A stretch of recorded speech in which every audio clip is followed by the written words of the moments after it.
திருச்சிற்றம்பலம். திரு ஆலவாய் திருப்பதிகம். திருஞான சம்பந்தர் கூன் பாண்டியனின் வெப்பு நோயை குணப்படுத்துவதற்காக திருவாய் மலர்ந்தருளிய திருப்பதிகம். திருச்சிற்றம்பலம்.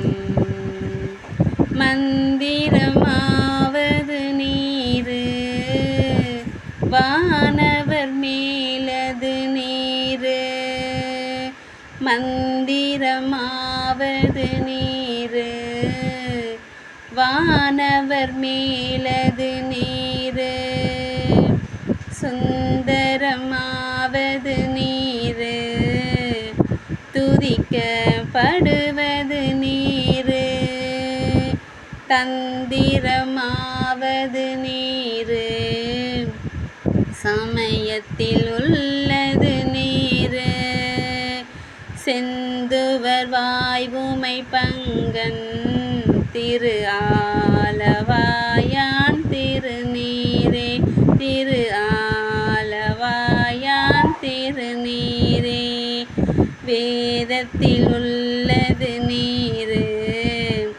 வெந்துயர் தீர்ப்பது நீரு, போதம் தருவது நீரு